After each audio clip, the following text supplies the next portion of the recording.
We might not realize that, but our thoughts and behavior can be easily manipulated even by the weather. It is possible to change your behavior and thoughts just by changing the temperature of the room. Studies have shown that when people are asked to judge criminals' behavior, the person in the hot room described the criminal as hot-tempered and spontaneous, while the person who was in the cold room believed that the exact same criminal is cold-blooded and calculative. Imagine if you are the criminal standing in front of the judge. Your future might depend on the temperature of the room.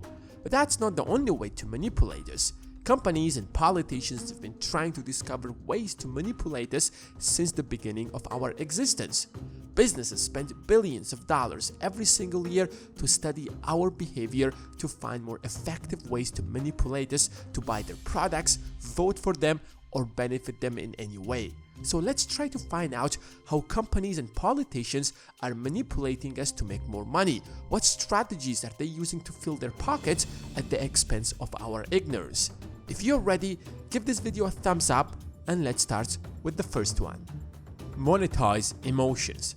After the First World War, many women started getting independent, working in factories like men, and some started to smoke. Smoking was not popular among women, and it was considered something that only guys do. That's when the American tobacco industry hired Edward Bernays to get the women to smoke.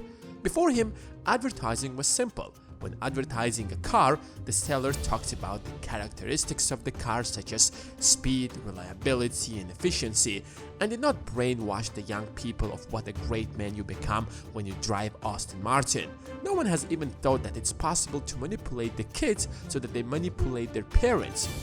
Bernays understood that when you talk about the characteristics of the product, people often think with their minds and make a rational decision, but when you target their emotions, they make irrational decisions. So he started advertising cigarettes as a sign of women's freedom.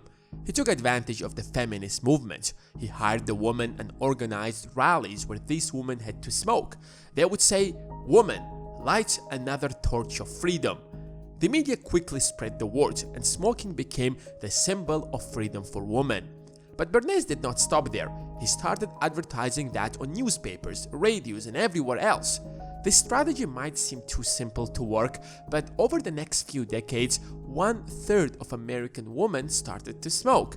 That's how propaganda became the foundation of modern marketing. But of course, the most successful companies are the ones that you do not even suspect. For some reason, we believe that everyone should be on Instagram, drink Coca-Cola, or driving a Ferrari is a sign of success. According to Bernays, there are 3 steps to effective propaganda. First, massive repetition. Advertise everywhere for as long as possible. It's important to take as much space as possible in your mind.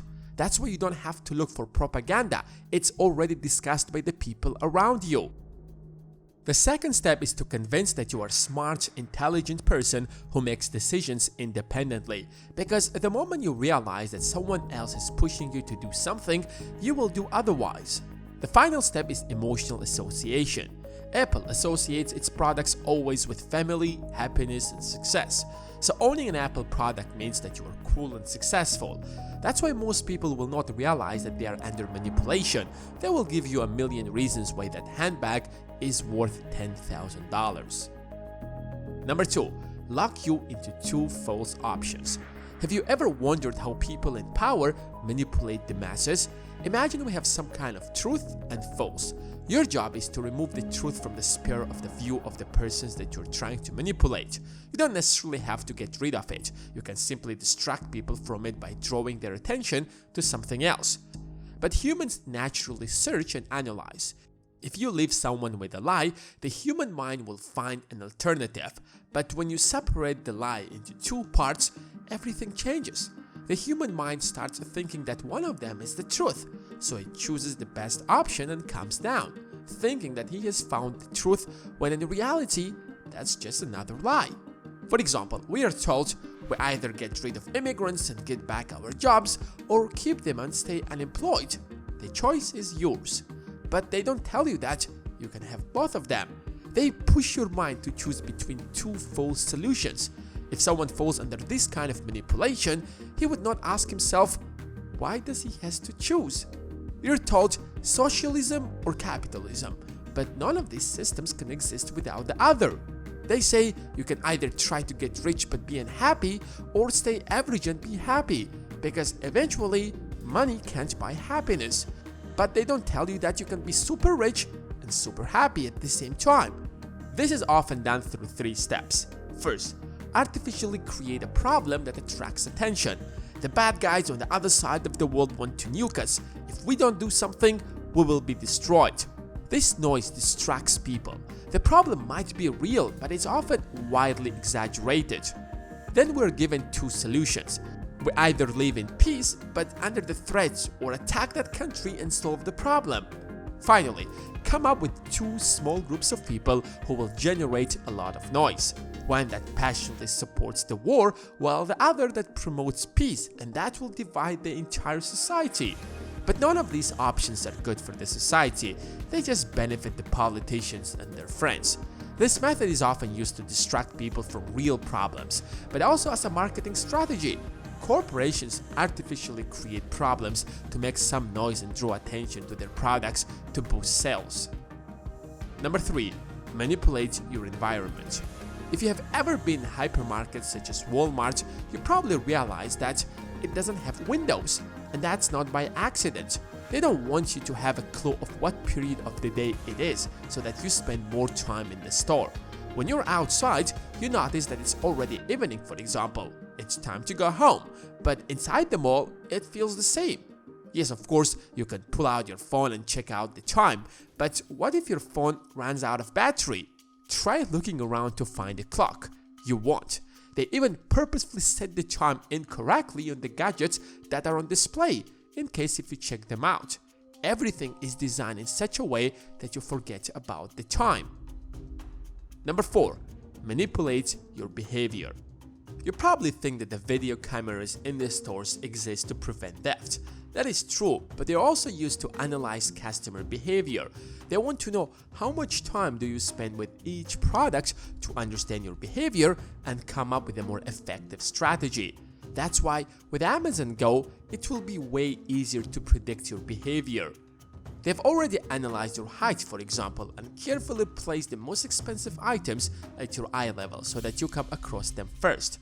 If you take a look at lower shelves, prices are a bit cheaper, and at the bottom are placed the cheapest items, because most people won't even look at them, except for the kids, because that's their eye level. That's why toys or sweets that are targeted at kids are usually placed right there on the bottom. Even the price tags are carefully chosen to play around with your mind. When I was a kid, I was wondering why on earth all prices end with 99. I mean, why would you make it $9.99 if you could make it 10? That single cent won't make any difference. But it turns out that they carefully studied our brains and realized that we don't pay much attention to the last digits as much as we do to the first digits. That's why you might consider buying the new iPhone because it's under $1,000. As simple as it might sound, it works. That's why it's used everywhere. Another simple and yet very effective method is huge trolleys. Have you ever questioned why trolleys are so big that most people can't even fill half of them? Ideally, it would be great if there would be different sizes, but unfortunately, hypermarkets know that when you look at an empty trolley, it arouses your feeling of emptiness and pushes you to buy more, especially when you look around and realize that other people's trolleys are full, while yours only has milk and bread. Speaking of milk and bread, which are the essential products that everyone buys, they're carefully placed at every corner of the store.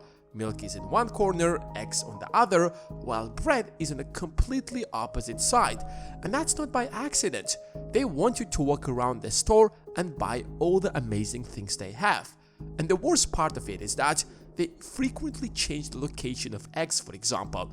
They know that you're coming for them, so why not take a short tour around the store to find them out? You might like some of the other things they have. Number 5. Black Fridays. I couldn't let this video end without it. Black Fridays usually end with fights because prices are low while goods are limited. It's just another marketing strategy. They happen throughout the year when the new collection arrives. You gotta get rid of the old ones. And what could be a better way than letting people fight for whatever is left? Whether manipulation is good or bad, I will leave that for you to answer, but at least now you know how you're getting manipulated. And now it's time for me to manipulate you to hit the like button, but since I'm really bad at that, you can just ignore me and hit the like button straight away. And if you're new around here, then just subscribe. I'm not manipulating you, I'm just asking you politely. Anyways, thanks for watching, and until next time.